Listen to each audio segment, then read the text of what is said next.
C'était un jour banal, un jour de plus, un jour de trop. Nous étions en 2014, j'avais 20 ans et j'ai décidé de tout plaquer pour changer de vie.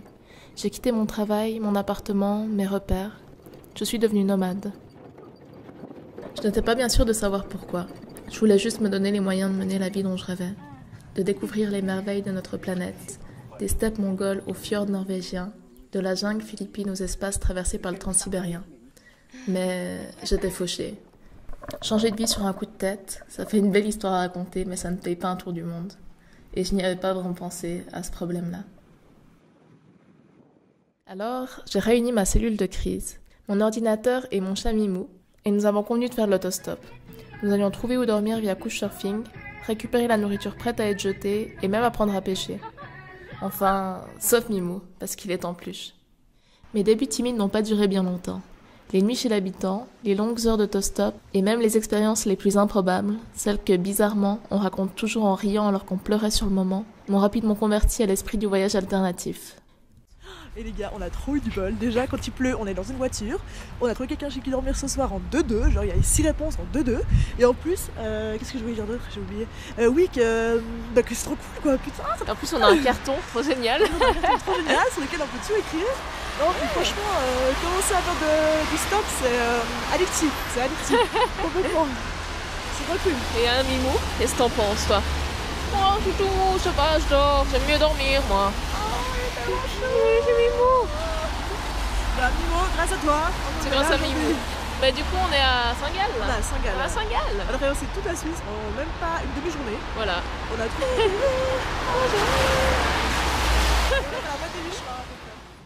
Au fil des kilomètres est née une pensée, une envie, un projet fou.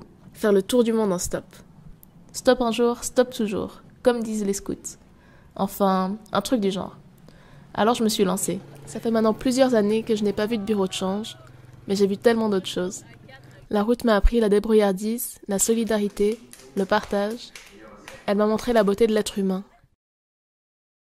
Voilà comment, le 8 décembre 2016, j'ai enfilé mon minuscule sac à dos et je me suis plantée une nouvelle fois à l'entrée de l'autoroute. Mon nez rouge était de saison, mon pouce bleu aussi. Mais heureusement, il tenait une pancarte indiquant le sud. Je connaissais déjà cette excitation du départ, mais cette fois-ci, je n'avais aucune date de retour. Je n'avais même pas d'itinéraire. Quand la première voiture s'est arrêtée, elle m'a demandé où j'allais et je lui ai répondu « ici, mais j'ai juste une petite escale à faire en Colombie, si vous voulez bien ». Le conducteur a ri, un peu crispé, et il m'a emmené jusqu'à Avignon. C'est déjà pas mal, Avignon. Quand mon nez a enfin retrouvé sa couleur normale, j'ai repris mes habitudes de routarde. La recherche de l'emplacement parfait sur Hitchwiki, l'éternelle galère pour sortir des villes, les sauts dans les poubelles à recyclage pour récupérer des morceaux de carton. J'ai aussi redécouvert tous les petits bonheurs qui vont avec. Les blagues pas drôles que j'inscris sur mes pancartes, mes négociations musclées avec des marqueurs qui ne fonctionnent jamais, les épreuves d'athlétisme pour rejoindre les entrées d'autoroute. C'est bizarre, une autostoppeuse. Ça développe des compétences surprenantes. Ça s'entraîne à améliorer son plus beau sourire sous la pluie. Ça joue toute seule en attendant les voitures. Ça connaît une affection sans borne pour les stations-service, les clignotants qui s'actionnent soudainement et les inconnus qui demandent où on va. Dans un autre contexte, je trouverais ça beaucoup moins drôle. Mais là, j'ai le cœur qui bat à tout rompre. Parce que c'est ça, avant tout, l'autostop. Des gens qui m'offrent une vision inoubliable de leur région. Des étrangers qui se livrent avec une sincérité touchante. Parfois, je me dis que c'est le seul moyen de connaître vraiment un pays. Alors malgré les galères, je continue. Bonjour Sarah. Salut. Et bonjour à toutes celles et ceux qui nous regardent. Alors avant de te présenter, il y a une question qui me vient à l'esprit quand je vois cette vidéo. C'est est-ce que tu réussis encore aujourd'hui, après ces années de voyage, à t'émerveiller d'un rien comme quand tu trouvais un bout de carton qui finalement avait une valeur inestimable? Ça dépend des jours, ça dépend de beaucoup de choses, mais globalement oui. Hier, j'ai Antoine qui m'a fait des pâtes et moi je trouvais ça merveilleux. Et je suis arrivée en disant que c'était une merveille. Et puis on s'est un peu foutu de moi parce que c'est pas une merveille, mais moi je trouvais ça extraordinaire. Donc oui, non, je pense que oui, il y a des trucs qui m'émerveillent encore beaucoup. Et ça, je suis assez contente. Mais ça dépend, il y a des fois je déteste tout, hein, donc ça dépend des jours. Et c'est quelque chose qui vient de tes voyages ou c'était déjà un trait de personnalité avant? Je pense que c'était déjà avant. Mais en voyage, ça a été décuplé parce qu'il y a beaucoup plus de découvertes. Mais non, c'est quelque chose... moi, j'ai besoin de voir des trucs un peu tout le temps, quoi. sinon je dépéris sur place. Alors, pour parler voyage, justement, donc, toi, tu es parti quand tu avais 20 ans en 2015 au Cap Nord sans argent. C'était un peu le but de ce voyage, donc d'arriver à destination gratuitement. Tu as fait du stop, tu as mangé ce que tu pouvais, tu as dormi où tu pouvais et tu as découvert par contre l'extrême bon fond des gens, tu as découvert leur accueil et tu as découvert leur bonheur de t'accueillir. Tu t'es découverte toi-même durant tes voyages qui t'ont mené à travers le monde, en fait, sur plusieurs continents, toujours sans argent, ce jusqu'à récemment. Dans le podcast qu'on a enregistré, toi et moi, il y a quelques semaines, tu expliquais que tu avais fait le tour, alors littéralement, que tu avais fait le tour quasiment du monde, mais aussi un peu le tour de la question de cette aventure-là. Et voyager comme tu l'as toujours fait ne t'intéresse plus aujourd'hui. Tu as touché à l'infinie liberté et tu t'es rendu compte que peut-être pour toi, il était temps d'en revenir. Alors tu prends aujourd'hui un chemin plus classique dans la société, mais tu le veux, tu es guidé du plus profond de toi-même car tu sais maintenant ce qui t'anime et qui tu es. Alors, quand on s'est vu la dernière fois, on était dans ton appartement à Corzo, tout près de Vevey, et ta chambre était presque vide, il ne restait ton lit et tes précieuses plantes, car tu t'apprêtais à partir à Tenerife pour écrire en partie ton deuxième roman, avant de t'installer dans un studio en ville de Vevey. Alors justement, moi j'aimerais parler de ce voyage à Tenerife qui s'est passé de manière, donc déjà avec de l'argent, tu étais accompagné, et puis il y avait un but utilitaire, puisque finalement tu es parti écrire ce roman. Quelle vision de ce type de voyage-là ? Oh, tu as dit beaucoup de choses. Mais du coup, oui, avec les années, la façon que j'ai de voyager a beaucoup évolué. Au début, tu disais quand j'avais 20 ans, le but fondamental, c'était pas de voyager gratuitement, c'était vraiment j'avais pas d'argent, donc je suis partie, quoi. Et puis il y avait ce besoin de rencontre, de m'ouvrir, de m'épanouir, d'apprendre à me connaître. C'était vraiment ça qui poussait. Ensuite, dans les années qui ont suivi, notamment en partant en transat et plein de grandes aventures comme ça, c'était plus l'aventure, quoi. Le fait de dépasser mes limites, enfin c'est bateau à dire, quoi, mais de voir jusqu'où je pouvais aller. Et actuellement, si je voyage, c'est plus comme dans ce cas de Tenerife pour être seule, enfin seule dans le sens pas chez moi, et dans ce cas-là pour essayer d'écrire. Oui. Donc c'était quoi ta question, excuse-moi? Du coup, finalement, comment tu vois ce nouveau type de voyage ? Moi, je suis très contente. Hein. Personne m'a forcée à arrêter ni rien, donc ça va très bien. Et là, j'étais à Tenerife avec mon ami, et puis les deux, on écrivait un peu comme on pouvait, on lisait un peu toute la journée, soit on regardait des films, et puis on était vraiment en mode grotte, et que ce soit Tenerife ou ailleurs, peu importe en fait. C'était vraiment sortir de chez nous et puis aller essayer de travailler au mieux ailleurs, quoi.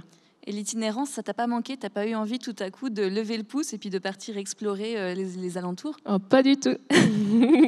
Non, alors je n'ai pas du tout bougé. C'est un scandale. Franchement, je peux même pas dire. Non, je vais pas te dire tout ça. Mais non, j'ai pas du tout eu envie parce que. Mais comme tu dis, enfin, je l'ai fait, quoi. Au final, les choses se ressemblent. Au bout d'un moment, c'est triste à dire, mais je crois que j'ai eu assez pour le moment, quoi. Puis surtout, les Canaries, j'ai déjà fait en bateau. Et du coup, j'avais déjà été tournée dans ces îles. Donc, et puis, c'était déjà très fun. C'était super. Alors, d'avoir voyagé si longtemps dans des conditions parfois si contraignantes, est-ce que ça fait que tu te sens directement chez toi quand tu arrives dans un endroit ? Assez. J'arrive, j'ai mon sac, j'ai jamais beaucoup d'affaires et je mets un peu tout en place. Et puis, ça y est, je suis installée. Enfin, c'est quand même un peu un rituel que j'ai eu partout.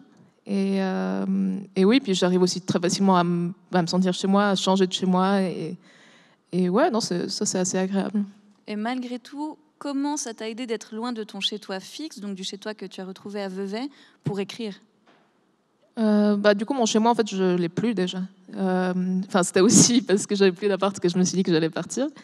Mais en fait, le fait de ne pas être là, ça aide beaucoup parce qu'ici, j'ai mes copines, j'ai plein de trucs à faire, quoi.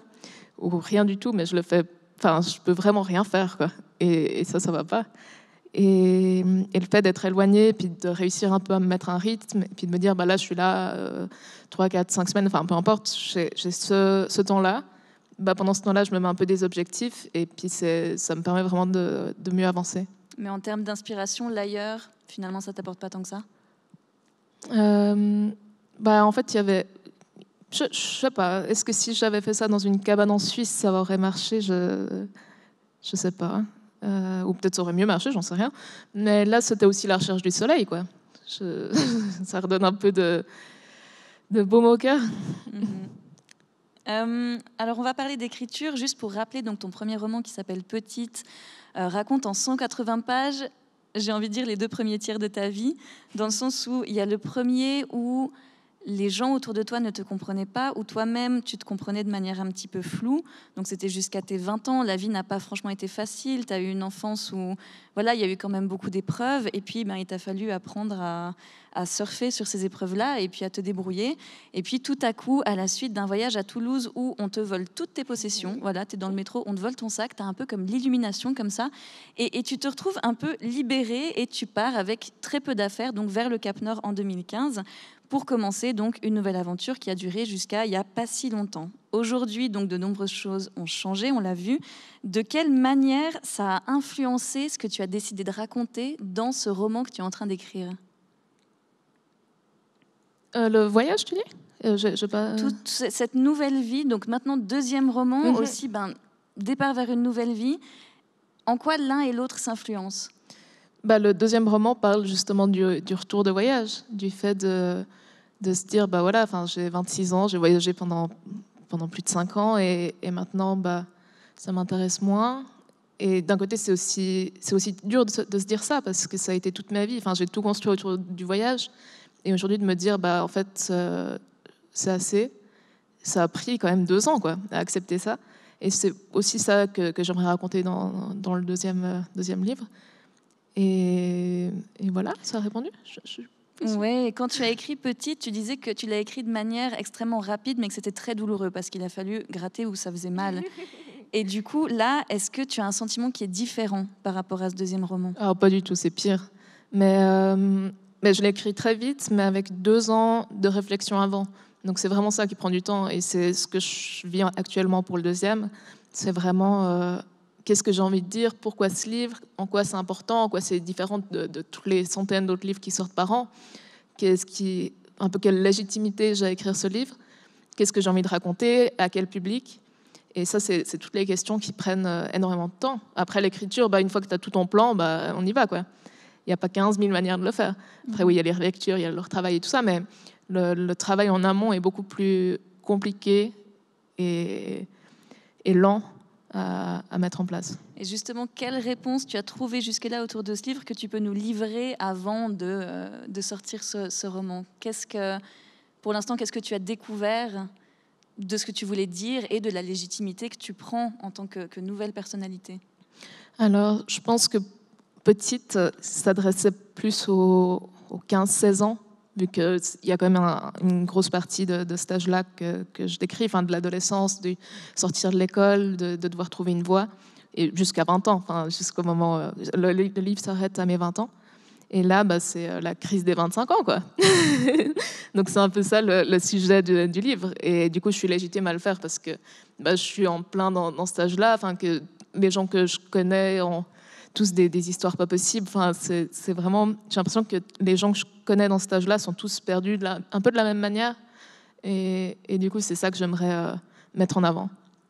Et tu te sens aussi perdu que, malgré toutes les aventures que tu as vécues, toutes les décisions que tu as prises en pleine conscience, finalement, tu te retrouves en fait chez tes amis de 25 ans qui ne sont pas partis et qui ont juste un peu suivi leur chemin comme ça, comme nous. Oui, bien sûr, complètement. Ouais, je me sens autant paumée, quoi, si ce n'est plus. Bon, voilà. Au moins, on sait qu'on ne doit pas faire des trucs incroyables pour finalement ne pas se retrouver. On est tous pareils, quoi. Ouais. Non, mais c'est ça, en fait. Tu trouves des réponses à tes questions et au même moment, tu as plein d'autres questions qui arrivent. Donc, peu importe où t'en es, ce que tu fais de ta vie, je sais pas si à un moment ça s'arrête. Moi, j'aimerais bien. Je suis pas sûre. Alors, tu avais des références littéraires, en tout cas à l'époque, qui étaient beaucoup d'auteurs de voyages, Jack London notamment. Est-ce que ces références-là ont changé depuis ? Alors oui, beaucoup, parce que j'ai plus commencé à lire, alors qu'avant, Jack London, c'est le premier livre que j'ai lu presque. Donc voilà, ça a changé, oui, mais puis je lis moins d'auteurs de voyage. Ça t'a lassé un peu ? Ouais, bah j'ai fait quoi. Ça me fait moins rêver vu que je vois de quoi il me parle quoi. mais qu'est-ce que je lis maintenant? J'adore Cookie Muller. Je sais pas si tu connais. Super. Non, mais je sais pas. J'ai beaucoup de mal à faire une liste, mais il y a plein de livres que j'adore et qui ont rien à voir avec le voyage. Ouais. Et du coup, est-ce que tu considères, avec ce nouveau livre qui va sortir, avec ces nouvelles références, que toi, tu es une personne plus engagée? Oh, pas du tout, non. Non? Mais j'ai pas l'impression de l'avoir été à l'époque non plus. Justement, il y a quelque chose aussi, on en parlait dans Petite. Tu racontes ton histoire, tu racontes ton voyage, mais il y a aussi, voilà, tu passes sur des concepts tels que le féminisme ou que le végétarianisme, etc. Mais des fois sans t'y arrêter. Et c'est vrai que ces dernières années, ça a pris beaucoup de place dans nos sociétés. Alors, est-ce que toi, c'est quelque chose qui te touche? Est-ce qu'il y a des causes qui te tiennent à cœur? Ou est-ce que non, tu restes aussi un peu en retrait?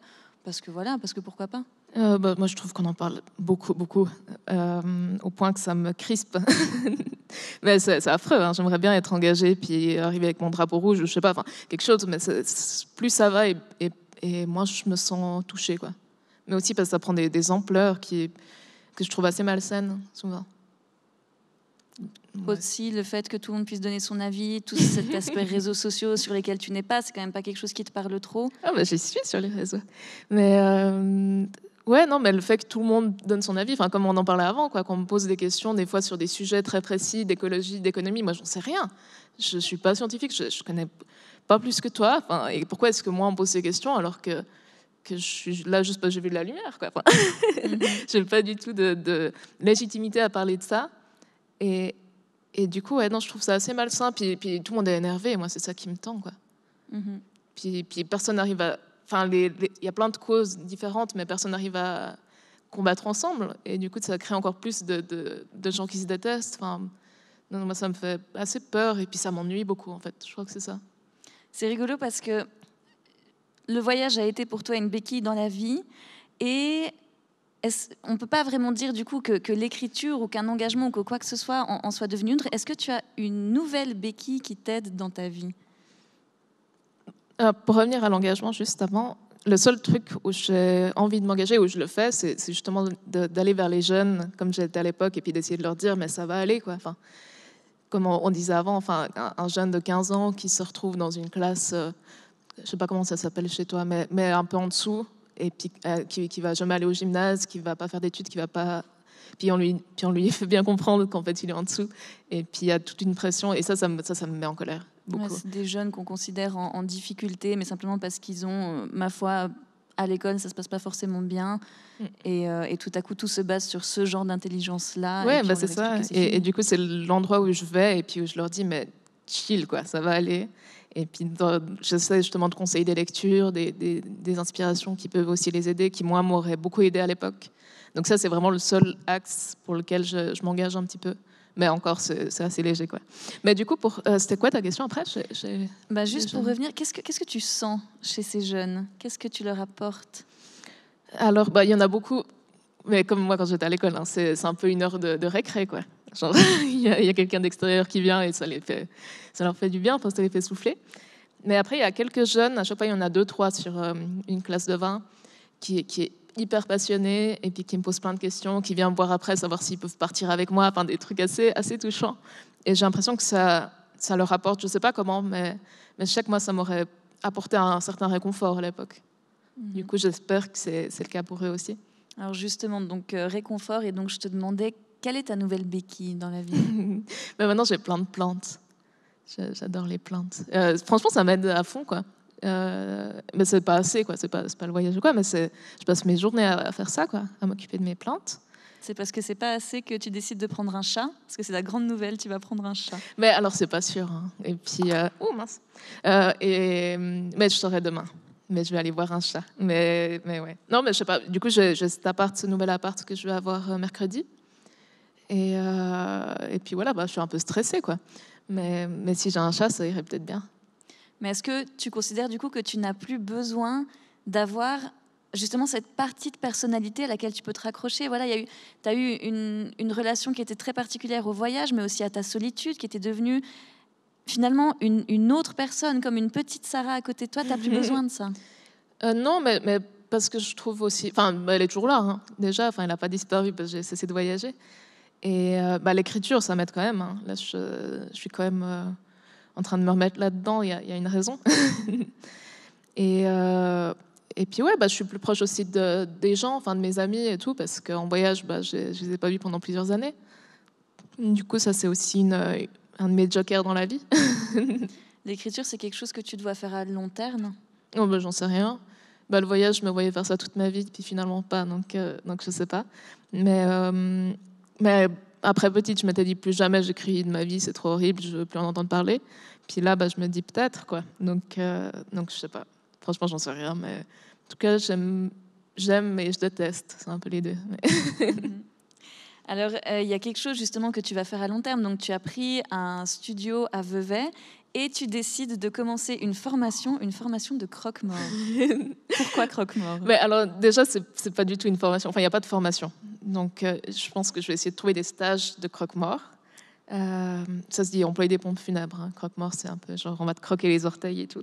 Mais pourquoi pour plein de raisons. Enfin, je pense que c'est un métier, un des seuls métiers officiels où je me dis que je pourrais un peu avoir une place, potentiellement, un jour. Peut-être pas. Pourquoi parce que c'est hyper intéressant sur plein d'aspects. Je suis pas sûre que tu t'ennuies rapidement avec un métier pareil. Enfin, il y a souvent des... Enfin, je pense pas que 2 enterrements se ressemblent et 2 deuils se ressemblent. Et le fait d'avoir perdu mon père l'année passée, ça m'a... Enfin, j'ai connu les croque-morts à ce moment-là. Et je les ai trouvés tellement, tellement bienveillants et tellement bons dans leur métier. Et je me dis, autant que ce soit des gens sensibles et plutôt sympas qui font ce métier-là, enfin, qui prennent soin des gens décédés et des familles en deuil, parce que c'est tellement dur à vivre. Moi, ils ont fait tous les papiers et tout ça. Enfin, moi, j'ai rien eu à gérer, et heureusement, parce que j'étais complètement inapte. Et puis après, personnellement, c'est un métier justement social.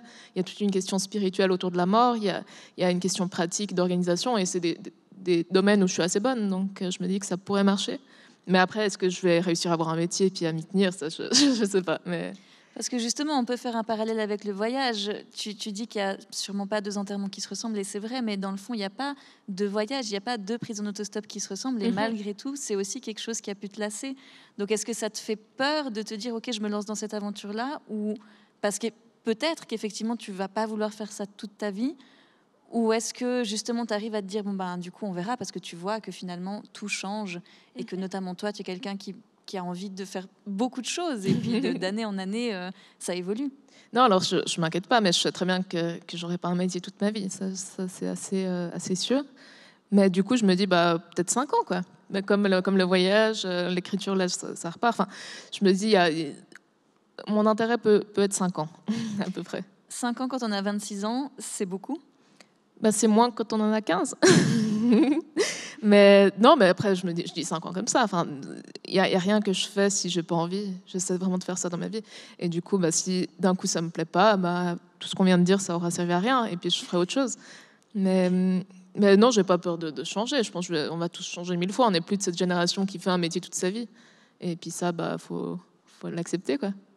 C'est marrant ce que tu disais sur la sensibilité, sur avoir vraiment des personnes profondément bonnes qui font ce genre de métier, parce que j'écoutais un podcast récemment d'un historien italien qui disait que au Moyen-Âge, en Italie en tout cas, je ne sais pas dans le reste de l'Europe que c'était les femmes qui étaient vraiment préposées à préparer les corps des défunts, à être dans les maisons quand le corps y était. Enfin, les hommes n'avaient pas le droit d'être là, et c'était aussi les femmes qui devaient les pleurer. Et c'est hyper drôle parce qu'il raconte que Dante, dans un de ses romans qui s'appelle La Nuova Vita, ou La Vita Nuova, la nouvelle vie, raconte qu'il va voir, qui va en fait à une espèce d'éloge funèbre dans une maison parce que c'est le père de quelqu'un qui drague en fait concrètement.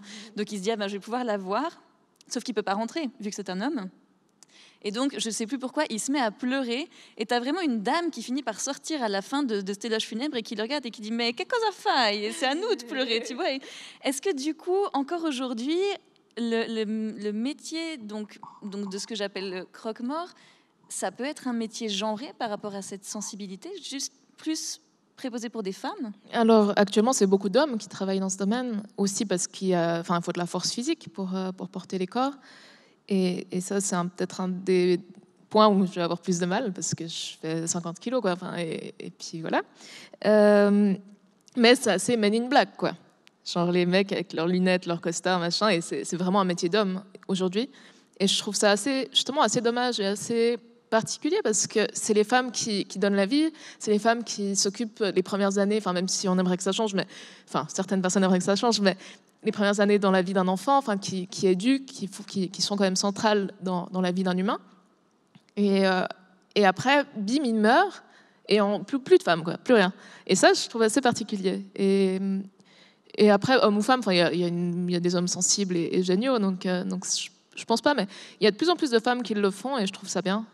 Mais, comme un peu tous les métiers, quoi. Enfin, je sais pas. Mais oui, c'est encore assez genré, quoi. Alors, toi, tu as connu la mort par plusieurs angles. Donc, justement, ton papa est décédé l'année passée. Toi, tu as frôlé la mort plusieurs fois durant tes voyages. Quel est ton rapport à la mort ? J'ai pas encore trouvé la réponse, mais ça a été très dur de perdre mon père, parce que c'était vraiment le pilier de ma vie. Enfin, j'habitais avec lui, je passais beaucoup de temps avec, et c'était quelqu'un de très central. Et j'ai toujours eu tellement peur du fait qu'il meure. Faut savoir aussi que mon père a choisi de partir avec Exit. Du coup, le fait que ce soit un choix, j'ai plutôt aimé ça. Je préfère ça. Il a vu la mort venir, il l'a accepté, et je trouve ça assez beau. Donc, je pense qu'il aurait eu beaucoup plus de réponses sur cette question que moi. Mais moi, je trouve ça assez rassurant, quoi, qu'un jour on meurt. Ouais, tu préfères avoir un temps donné ? Ah oui, non, alors si on était immortel, ce serait terrible, hein. Je trouverais ça horrible. Mais après, je n'ai pas encore capté le truc, quoi. Je t'ai demandé dans le podcast qu'on a enregistré en février si tu avais peur de vieillir, et tu m'as répondu que non. Est-ce que tu as peur de mourir ? Ah, pas du tout, non. Non, mais là, parce que je me dis que peut-être, hein, je ne sais pas, mais imaginons qu'il y ait le paradis, tout ça, je vais retrouver mon père. Du coup, je suis assez contente. Mais non, du coup, je n'ai pas peur, quoi. Franchement, je suis assez curieuse. Mais après, je ne vais pas non plus accélérer ça, quoi. Mais peut-être après, quand j'y serai concrètement, j'aurai peur. Mais là, en tout cas, je n'ai pas peur, non. Et pour revenir au niveau de la vie, est-ce que tu as des attentes par rapport à cette nouvelle vie dans laquelle tu entres actuellement ? Oh, pas du tout, non. Parce que si j'en ai, je vais être très déçue, je pense. Mais je sais pas. Franchement, c'est un essai. Il y a tellement de chances que ça marche pas. Je vois bien, si je passe 6 mois en Suisse, au bout d'un moment, je dépéris, quoi. Donc, il va falloir que je trouve un peu des trucs pour aller bien. Et si ça marche pas, je repars, hein. Donc voilà, c'est vraiment un essai. Puis j'essaie de pas me mettre de pression, parce qu'il n'y a pas besoin, quoi. Alors j'aimerais revenir sur une aventure qui justement a marché jusqu'à un certain point et puis pas entièrement. C'est une aventure navale où finalement 4 guélurons se sont retrouvés pour retaper un bateau qui s'appelait Dune. C'est quoi la genèse de ce projet ? Oui, il s'appelle toujours Dune. Mais en fait, au départ, c'était juste après la sortie de Petite. Je me suis retrouvée en 2018, je me suis retrouvée avec un peu de sous grâce au livre. Et puis, on m'a parlé d'un bateau. Puis du coup, moi, j'étais complètement excitée, quoi. On me parle d'acheter un bateau. Moi, je dis oui. Surtout que tu avais déjà fait des voyages en bateau stop. Oui, j'avais déjà traversé l'Atlantique. J'avais déjà passé plus d'1 an et demi sur les bateaux. Et c'est quelque chose qui me plaît beaucoup. Dans l'ambiance du port, l'ambiance des marins, la mer, le fait de se retrouver en pleine nuit en mer avec la lune, les étoiles. C'est vraiment indescriptible, c'est sublime. Et du coup, quand il y a eu cette idée de m'acheter un bateau, d'avoir à la fois ma maison plus mon destrier, j'étais la banco, quoi. Donc j'ai acheté un bateau, puis en fait, là où c'est compliqué, c'est que je suis nulle en bricolage, quoi. Je sais rien faire de mes mains. Je plante un clou, ça demande 1 heure.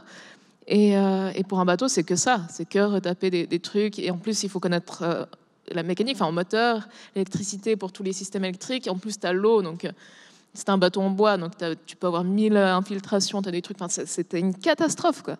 Et après 1 an à avoir bossé seule sur ce projet, justement, j'ai cherché du monde.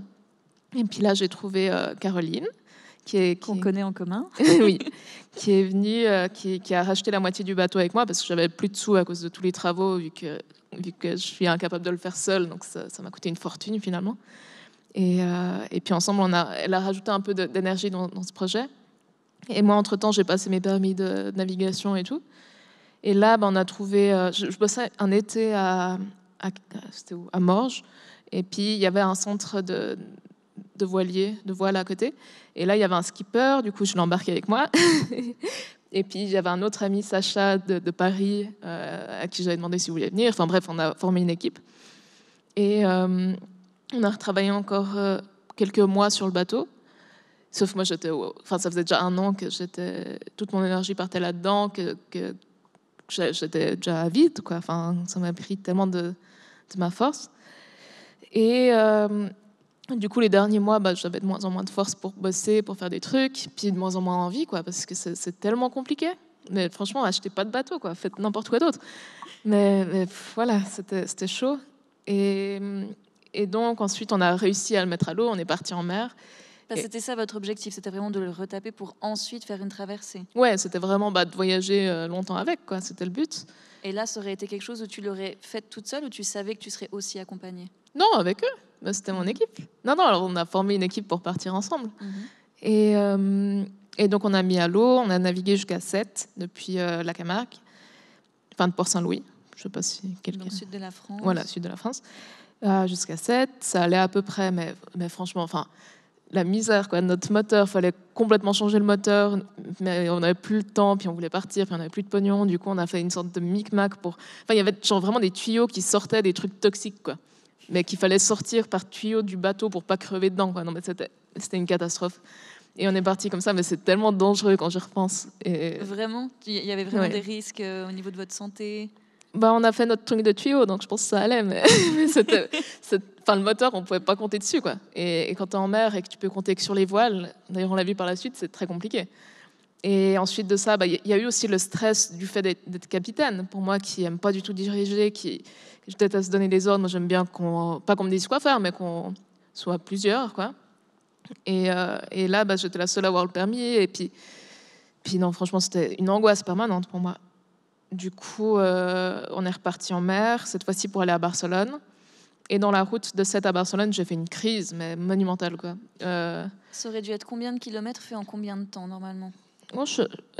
Quelques jours. Je crois 3-4 jours, je sais plus. Non, une semaine. Enfin, je sais pas. Non, franchement, je sais plus. Je sais plus à quelle allure on allait, je sais plus la distance, je sais plus rien. Donc, quelques jours. Ouais. Et ça se passe mal. En fait, j'ai pas réussi à les faire. On est parti en mer, on était au large, et puis il a fallu dérouter, quoi. Et partir. On est parti sur Perpignan, du coup. Et là, on m'a laissé. On s'est arrêté au port, et je suis partie à l'hôpital direct, quoi, parce que j'ai complètement décompensé, on va dire. Et ouais, j'ai un peu fini mal. J'ai été malade avec le mal de mer d'abord, et ensuite.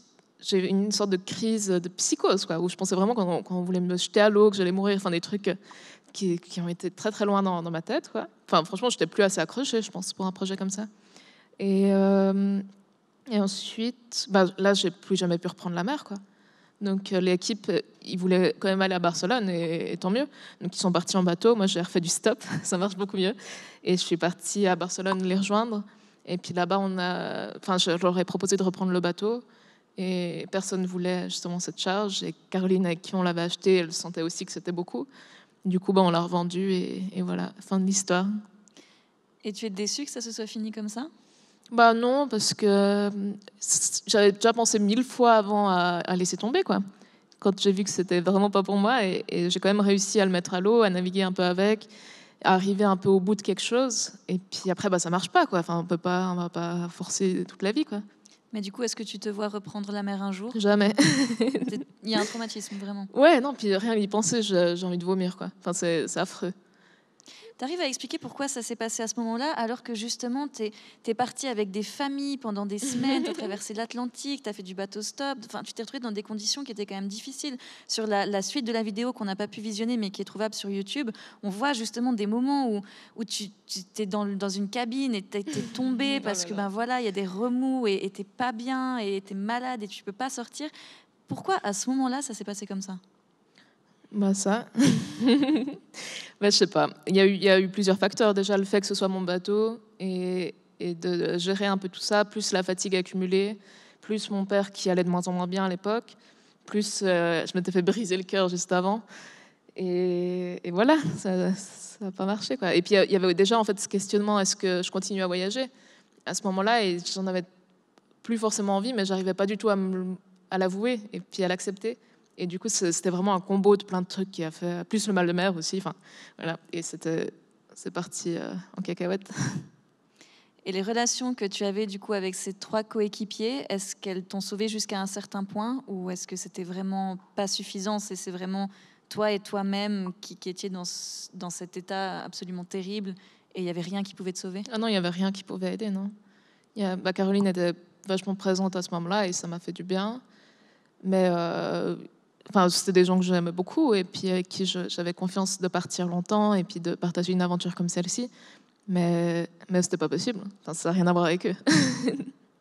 Alors, tu as testé la terre, tu as testé la mer. Est-ce que les airs, ça t'intéresserait pas? Pas forcément l'avion, hein, le deltaplane, le parapente. Ouais, j'ai fait un peu, mais ça m'intéresse moins. Ouais. Je sais pas pourquoi. Mais... Enfin, franchement, j'aime bien quand j'en fais, mais c'est pas, ça me prend pas aux tripes. Mais peut-être parce qu'il y a trop de trucs en amont à faire. Un petit peu de fainéantise chez ouais. Non, et puis quand je fais un truc, j'aimerais que ça aille direct. J'ai pas envie de... Ce qui est marrant pour dire que du coup, tu as retapé ce bateau pendant des années avant de pouvoir naviguer dessus. Ouais. Non, ça va pas marcher. Donc, je vais pas refaire un truc comme ça. Moi, j'ai encore pas mal de questions pour toi, Sarah, mais je propose qu'on fasse une petite pause pour que le public puisse poser ses questions. Et du coup, je passe la parole à Audrey qui va relayer les dites questions. Oui, alors nous avons tout d'abord une question de Flavio qui se demande si le non-déplacement ou le fait de ne pas se déplacer pour toi, Sarah, est un voyage. C'est dur comme question, mais il y a beaucoup de livres là-dessus et de témoignages de gens qui ne voyagent pas et qui voyagent pas physiquement et qui voyagent. Donc, je pense que c'est possible. Moi, j'ai jamais réussi à en arriver là. Mais après, je sais pas. Enfin, des fois, je regarde des films. Là, j'ai vu Géant l'autre jour, truc des années 50, enfin, vieux comme le monde, quoi. Mais c'était extraordinaire. Et du coup, je regarde ça. Ça dure 3-4 heures. Enfin, c'est hyper long. Et tu as toute une fresque de personnages. C'est au Texas, je crois, au Kansas, l'un ou l'autre. Enfin, ça raconte quoi? C'est un truc sur les pétroliers. C'est très, très bien. Et je ne sais même pas dire de quoi ça raconte, mais c'est une famille sur 30 ans, enfin, au Kansas, je crois. Et c'est hyper cool, enfin, franchement. Et je regarde ça et j'avais l'impression d'y être. Donc je pense que... Puis la littérature aussi, c'est un moyen de voyager. Donc je pense qu'il y a moyen, mais jusque-là, j'avais envie de bouger, quoi. Mais peut-être, justement, je vais me tourner plutôt vers des activités comme celle-ci pour tenir le coup, comme tu disais. Merci. Nous avons également une intervention de Matt qui nous indique que dans ton ouvrage Petite, tu abordes souvent ton hypersensibilité. Et sa question est, as-tu réussi finalement à la dompter? Moi, je n'ai pas compris si je dois regarder toi ou là. Je ne sais pas pour les réponses. Je crois que tu peux regarder un peu où tu veux. Okay. Mais du coup, si tu veux voir autre chose que ma tête, tu peux regarder la caméra qui est là. On ne la voit pas. Non, alors je vais regarder ta tête. Je suis flattée. Du coup, l'hypersensibilité, je pense pas qu'on s'en remet. Hein. C'est incurable. mais j'essaie de prendre le bon côté. Enfin, le fait justement de regarder un film et d'être super touché par ça, ou le fait de faire une rencontre et que ça illumine ma journée, ou bien de manger des pâtes et que c'est les meilleures pâtes du monde. Et ça, c'est les avantages de l'hypersensibilité qui font tenir les mauvais côtés. Mais s'il y a trop de choses dans une journée, trop d'émotions, que ça se passe mal, moi je me retrouve en boule, quoi, dans mon lit pendant 3 heures à trembler, quoi. Donc ça, c'est toujours le cas et je pense pas que ça changera, mais j'ai fini par comprendre que ça changerait pas, quoi. Puis accepter ça, donc ça va mieux. Du moment où on accepte, c'est mieux. Est-ce que malgré tout, tu as trouvé des moyens pour contrer un petit peu ces moments plus difficiles? Les Temesta. Non, alors j'ai des médicaments pour mes crises d'angoisse, mais sinon... faudrait aller marcher, machin, mais quand tu es en train de faire une crise, t'as pas envie d'aller marcher. Hein. Tu veux juste qu'on te foute la paix, puis être seul, et puis dormir 12 heures, quoi. Donc ça, je me permets ces moments-là, quand ça va pas. Ouais, tu te retrouves un peu comme paralysée. Mm-hmm. En fait, voilà, pour quelqu'un qui a aussi beaucoup voyagé, c'est rigolo, parce que tout à coup, t'es bloqué, quoi. Ouais. Non, c'est assez terrible.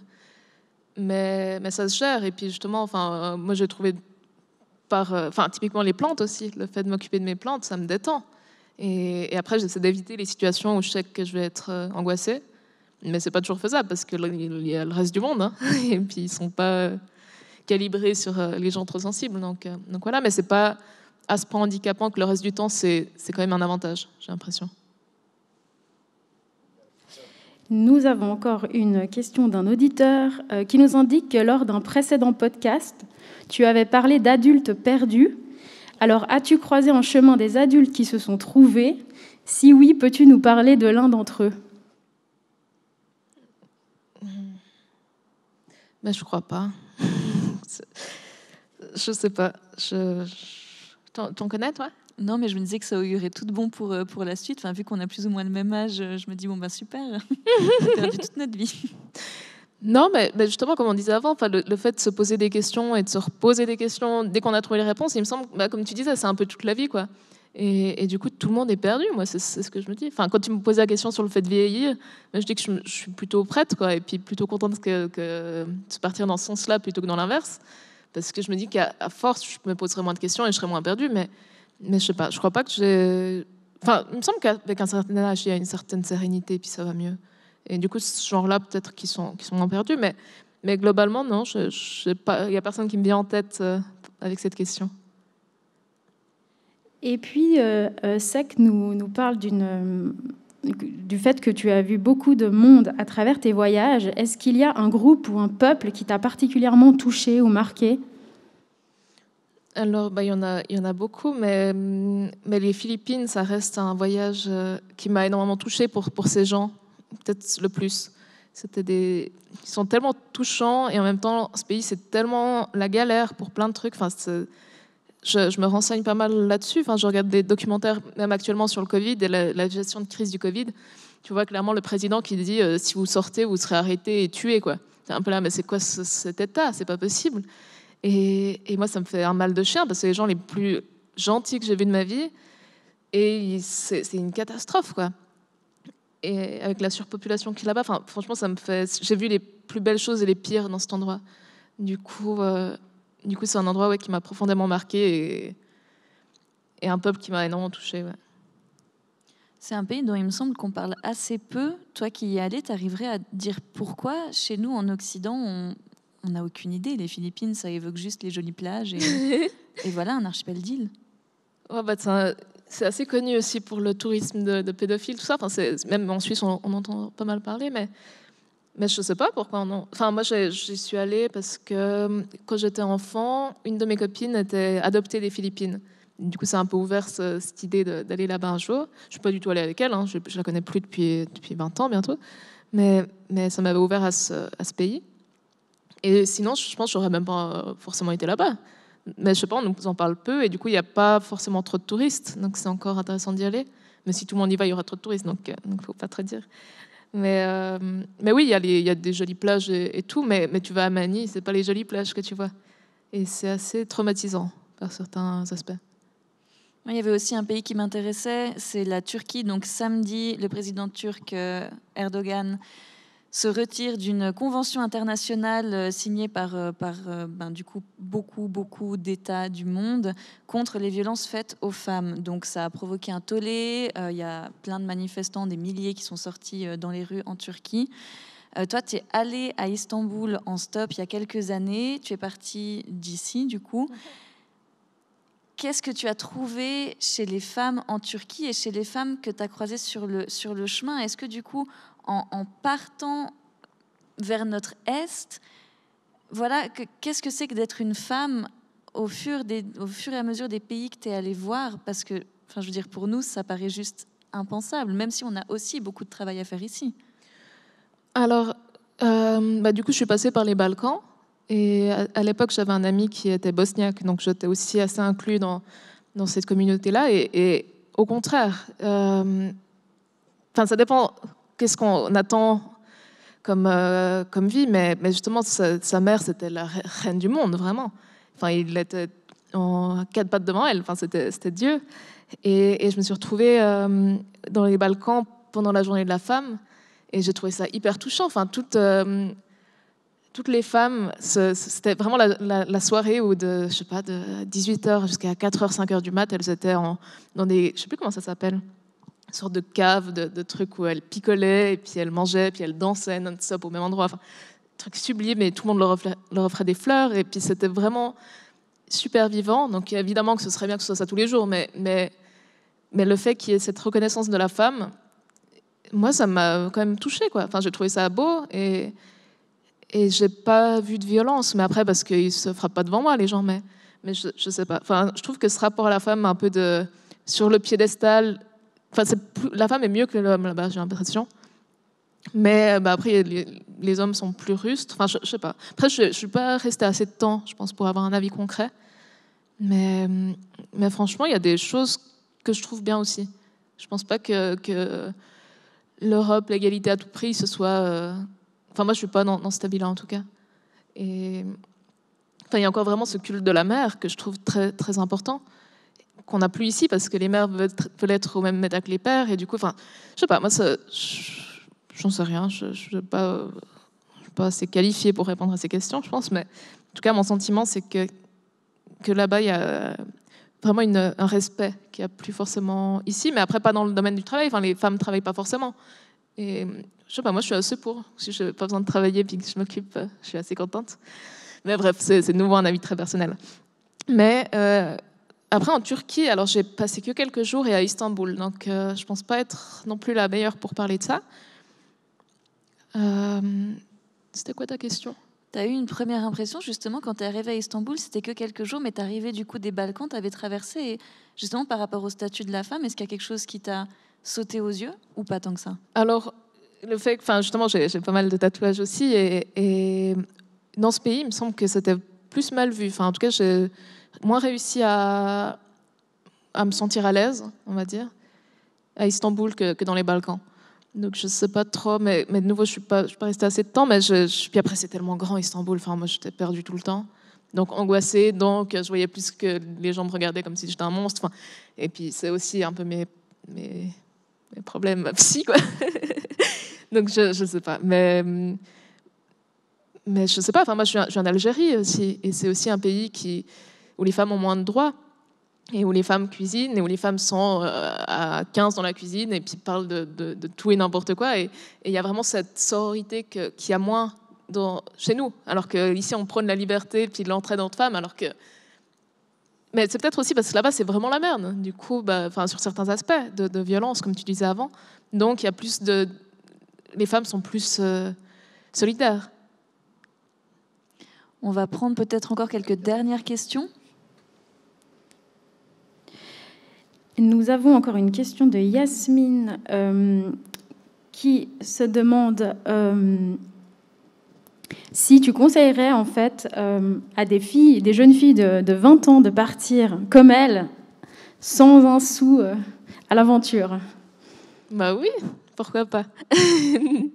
Non, alors, oui, je conseille si vous avez envie. Enfin, mais comme aux jeunes garçons de 20 ans. Enfin, n'importe qui de 20 ans, avec ou sans argent, si vous avez envie de partir, partez, quoi.